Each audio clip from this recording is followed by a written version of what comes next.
Welcome to special analysis. నేను రమ్మ మండవ. ఈ రోజు అనాలిసిస్ లో భాగంగా మనం తీసుకోబోతున్న టాపిక్ ఏంటంటే, ఈ రోజు అనాలిసిస్ నేను ఒక టైటిల్ పెట్టడం జరిగింది. సోషల్ మీడియాను షేక్ చేస్తున్న cockroach Janata party, Modi serious అని చెప్పేసి నేను టైటిల్ పెట్టున్నాను. ఆంశం గురించి మనం మాట్లాడుతున్నాం. అసలు ఏంటి కాక్రోచ్ జనతా పార్టీ అంటే? జాతీయ బొద్దింకల కూటమి అనే పేరుతోని ఒక వ్యంగ్యంగా ఒక సెటైరికల్ పేజీని ఒక అభిజిత్ దీప్కే అనే అతను స్టార్ట్ చేయడం జరిగింది. అసలు ఎందుకు స్టార్ట్ చేశారు, దీనికి నేపథ్యం ఏంటి అనేది మనం చూస్తే, ముఖ్యంగా సిజే సూర్యకాంత్ ఒక కేసుకి సంబంధించి కొన్ని కీలక కామెంట్స్ చేశారు. ఆయన ఏదైతే ఈ జంజెట్ పేరుతోని సోషల్ మీడియాని ఫాలో అవుతున్న యువత, సోషల్ మీడియాలో యువత చాలా మంది చెలరైపోతా ఉన్నారు. వాళ్ళకి పూర్తి స్థాయిలో వాళ్ళని పట్టి పీడిస్తున్న నిరుద్యోగం గానీ ఇలాంటివన్నీ కూడా ఇలాంటి అభూత కల్పనలకు కారణమవుతా ఉన్నాయి అని చెప్పేసి ఆయన కీలక కామెంట్స్ చేశారు. వీళ్ళు మొత్తం దేశాన్ని నాశనం చేసే ఒక బొద్దింకల్లాగా వ్యాపిస్తా ఉన్నారు అని చెప్పి ఆయన కొన్ని కీలక కామెంట్స్ చేసినట్టు అవి వార్తలు బయటకు వచ్చాయి. ఈ క్రమంలోనే ఈ పార్టీ స్టార్ట్ అయింది. అభిజిత్ దీప్కే అనే అతను తన సోషల్ మీడియా ప్లాట్ఫామ్ వేదికగా ఈ పార్టీని స్టార్ట్ చేస్తున్నట్టు ప్రకటించారు. దానికి మనం చూసినట్లయితే సిజేపీ అంటే అటు సిజేఐ అదేవిధంగా బీజేపీ రెండు కలిసి వచ్చేలాగా ఆయన పేరు పెట్టారు. కాక్రోచ్ జనతా పార్టీ అని చెప్పి ఆయన స్టార్ట్ చేయడం జరిగింది. ఎప్పుడైతే ఈ పార్టీ పేరును ఆయన అనౌన్స్ చేసి ఒక పేజీని పెట్టారో కొన్ని లక్షల మంది ఫాలోయర్స్ ఆ పేజీని ఫాలో అవుతా ఉన్నారు. అంటే ఆ పేజీని పెడతామే కాదు, ఆయన దానికి సంబంధించి కొన్ని బైలాస్ ను కూడా మీడియాలో పెట్టే ప్రయత్నం చేస్తా ఉన్నాడు ఈ అభిజిత్ దీప్కే. ఇతనికి అంతకుముందు గతంలో ఒక ఎక్స్పీరియన్స్ కూడా ఉంది. పొలిటికల్ స్ట్రాటజిస్ట్ గా పనిచేశాడు. అదేవిధంగా ఆయన మనం చూసినట్లయితే కేజ్రీవాల్ పార్టీకి 2020లో ఆ పార్టీ అధికారంలోకి రావడంలో కూడా కీలక పాత్ర పోషించాడు. అదేవిధంగా అసలు ఈ జంజెడ్ యువతని ఎలా ఆకట్టుకోగలం అనే దాని మీద ఏ సోషల్ మీడియాలో ఏ అంశాలను చర్చిస్తే వాళ్ళు మన వైపు తిరుగుతారు, ఏ అంశాలను మనం ఫ్లేర్ చేయొచ్చు, ఏ అంశాలని మనం యువతను ఆకట్టుకునేలా చేయొచ్చు అనే దాని మీద ఇతనికి బాగా పట్టుంది. ఇతను ఏదైతే డిగ్రీ జర్నలిజం చేశారు, మాస్ కమ్యూనికేషన్ కూడా విదేశాల్లో పూర్తి చేసుకుని ఆయన ప్రజెంట్ ఢిల్లీలో ఉన్నారు.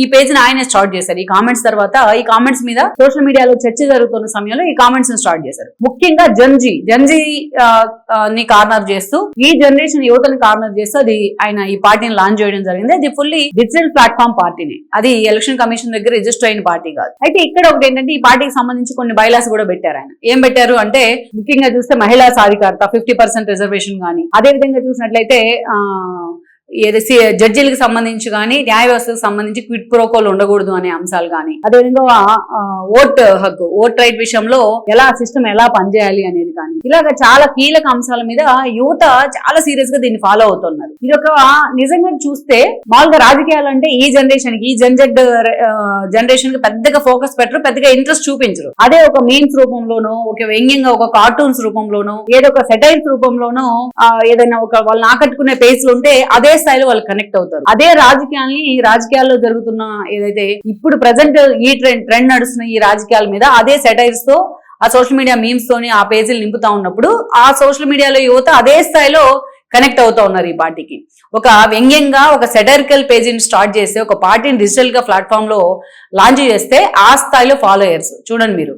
ఒక 3-4 డేస్ లోనే ఇన్స్టా పేజీలు కానీ, సోషల్ మీడియా పేజెస్ కానీ ఆ స్థాయిలో మిలియన్ కొన్ని కోట్ల వ్యూస్ దాటి వెళ్ళిపోతున్నాయి. అంటే ఈ జంజెడ్ నిజంగా ఎంత కనెక్ట్ అవుతుంది అనేది మనం చూస్తా ఉన్నాం. ముఖ్యంగా వాళ్ళు దాంట్లో నిరుద్యోగానికి సంబంధించి మీరు సోమరిపోతులు, వాళ్ళలో ఆ పార్టీలో జాయిన్ అయ్యే వాళ్ళ క్వాలిఫికేషన్స్ కూడా ఏంటంటే నిరుద్యోగులు అయి ఉండాలి, ఎక్కువ టైం వెచ్చించాలి, కంటిన్యూగా మీకు ఆన్లైన్ లోనే ఉండగలగాలి. అదేవిధంగా సోమరిపోతులని, మీరు లేజీ ఫెలో అయినా సరే మీరు కంటిన్యూస్ గా మీ బ్రెయిన్ పనిచేస్తా ఉండాలి, మీ బాడీ పనిచేయకపోయినా. ఇలాంటివన్నీ పెట్టున్నారు చాలా సెటైరికల్ గా. అయితే ఇక్కడ ఒక మనం కొంత ఏదైతే ఇక్కడ ఆందోళన కలిగించే అంశం ఏంటంటే, ఇలా దీంట్లో ఎంతమంది యాడ్ అవుతారు, ఒక అఖిలేష్ లాంటి వాళ్ళు దీన్ని సపోర్ట్ చేస్తా ఉన్నారు. మహువా మొయిత్రా దగ్గర నుంచి మనం కొంతమంది టీఎంసీ ఎంపీలు కూడా దీంట్లో యాడ్ అవ్వడం జరిగింది. చాలా మంది ప్రముఖులు మొదటి ఎన్నికల్లో ఓడిపోయిన వాళ్ళు కూడా ఈ పేజీని సపోర్ట్ చేస్తా ఉన్నారు. అందుకే ఇవాళ కోట్లలో ఫాలోయర్స్ ఆ పేజీకి. ఇక్కడ ఒక చర్చ ఏంటంటే, ఇప్పటికే దీనికి సంబంధించి China and Pakistan and Bangladesh ఇలాంటి చోట్ల నుంచి చాలా మంది ఫాలోయర్స్ వచ్చారు దీనికి. వీళ్ళంతా సపోర్ట్ చేయడమే కొంత ఇక్కడ అనుమానాలు కలిగిస్తా ఉంది.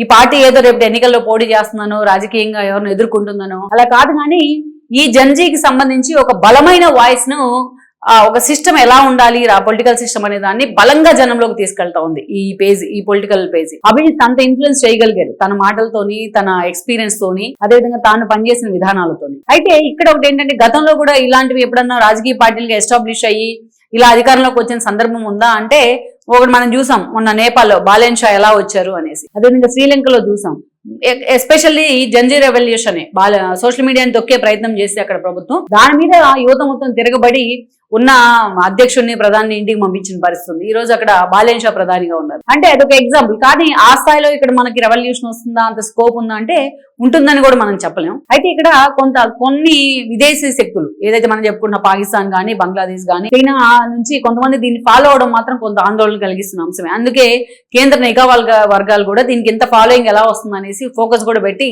ఇప్పటికే ఆరాధిస్తా ఉన్నారు. గతంలో కూడా మనం చూస్తే ఉక్రెయిన్ అధ్యక్షుడు, మీకు గుర్తుందో లేదో, జెలెన్స్కీ, ఆయన కూడా గతంలో ఒక కమెడియన్, ఒక వ్యంగ్యంగా కామెడీ చేస్తూ ఉండేవాళ్ళు. దాంతోనే ఇది పొలిటికల్ సిస్టమ్ కూడా అంతే క్వశ్చన్ చేస్తూ ఉండేవాళ్ళు. ఆయన ఆ తర్వాత రోజుల్లో అంత పాపులారిటీ వచ్చి ఆయన ఆ దేశానికి అధ్యక్షుడు కావడం జరిగింది. గతంలో ఐస్లాండ్ లో కూడా మీరు చూస్తే బెస్ట్ పార్టీ అని ఒకటి పెట్టారు. కొంతమంది వ్యంగ్యంగా జోక్స్ చెప్పే కళాకారులు సిస్టమ్స్ మీద, పొలిటికల్ సిస్టమ్స్ మీద, వాటి మీద. ఆ తర్వాత మేయర్ పీఠాన్ని కూడా ఆ పార్టీ కైవసం చేసుకుంది. అంటే అక్కడ ఉన్న పరిస్థితులు అలాంటివి, రాజకీయ పరిస్థితులు కానీ, సామాజిక పరిస్థితులు కానీ అలాంటివి. మన దేశంలో అలా జరుగుతుందని మనం అనుకోవట్లేదు కానీ, అంటలేదు కానీ, బట్ ఆ స్థాయిలో విదేశీ శక్తులు కూడా దీనికి యాడ్ అవడం, ఈవెన్ పాకిస్తాన్ నుంచి కూడా ఈ పార్టీకి సపోర్ట్ రావడం, ఆన్లైన్ వేదికగా కొంతమంది బీజేపీని వ్యతిరేకించే వాళ్ళు, లేకపోతే బీజేపీకి వ్యతిరేకంగా ఉన్న రాజకీయ పార్టీలో దీనిలో యాడ్ అవడం, దీన్ని ప్రమోట్ చేసే ప్రయత్నం చేయడం, సోషల్ మీడియా వేదికగా అసలు కాక్రోచ్ జనతా పార్టీ బైలాస్ కానీ, ఆ పార్టీ ఎస్టాబ్లిష్ చేసిన విధానం కానీ, ఆ పార్టీకి సంబంధించిన విధి విధానాలు కానీ ఆ స్థాయిలో చర్చనీయాంశం అవుతా ఉన్నాయి.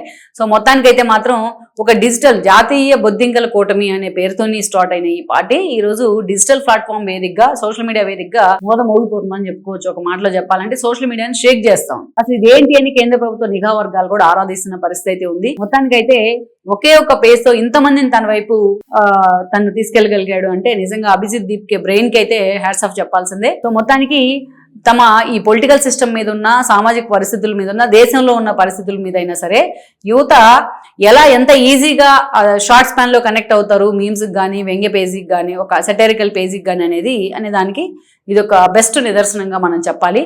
మరి ఈ పేజీ భవిష్యత్తు ఎలా ఉంటుంది ఇన్ ఫ్యూచర్ అనేది కూడా మనం చూడాల్సింది.